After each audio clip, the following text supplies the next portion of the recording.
Pada tahun 2011, saya mengajar matematika di suatu SMA yang ada di Indonesia. Banyak siswa di sekolah tersebut dianggap sebagai murid yang nakal. Mereka matahkan kursi yang dipakai guru, nempelkan bekas permen karet di meja guru, bahkan mereka ngempeskan ban motor guru. Suatu kelas yang sangat menantang untuk dididik.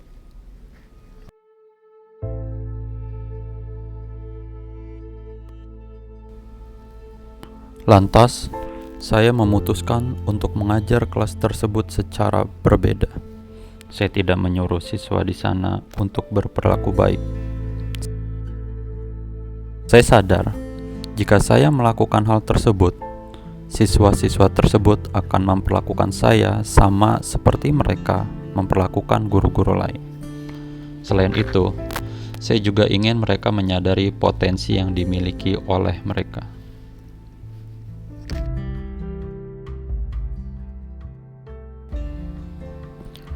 Tindakan pertama saya adalah membangun kedekatan emosional dengan mereka. Saya mencari tahu hobi masing-masing siswa. Lantas, saya mengatur suatu aktivitas yang dapat kami lakukan bersama.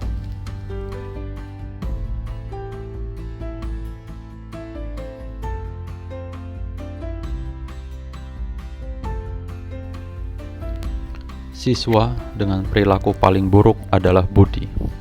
Tentunya ini bukan nama sebenarnya. Dia suka olahraga.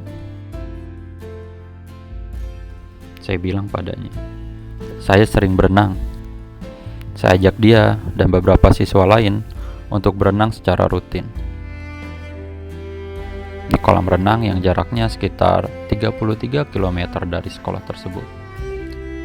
Dengan jarak yang terbilang jauh tersebut, saya punya cukup waktu untuk ngobrol dengan mereka selama perjalanan pulang pergi.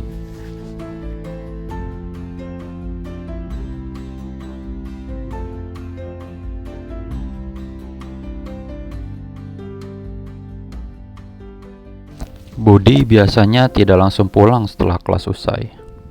Ia sering nongkrong dengan teman-temannya di warung kopi. Saya sering ikut ngobrol dengannya selepas saya mengajar, hanya untuk mendengarkan cerita darinya. Budi sering cerita tentang mimpi-mimpinya. Juga dia cerita tentang masalah-masalah yang alami bersama keluarganya. Ia juga cerita tentang hubungannya dengan pacarnya. Di Indonesia, khususnya di tahun 2011, melakukan hubungan seks sebelum menikah adalah sesuatu yang tabu.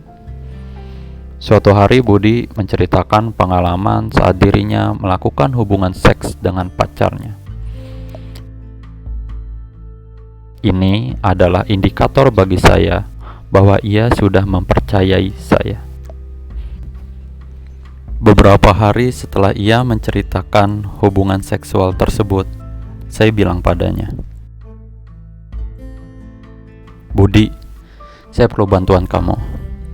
Tolong jangan berperilaku buruk lagi pada guru dan murid lainnya. Juga, tolong datang ke kelas lebih sering." Bahkan, hanya dengan satu kalimat tersebut, ia melakukan apa yang saya minta.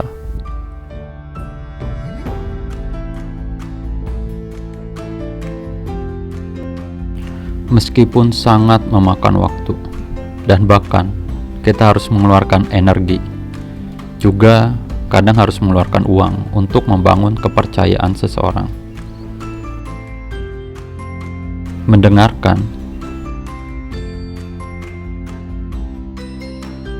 Mendengarkan seutuhnya kisah-kisah mereka punya dampak yang besar dalam mengubah seseorang.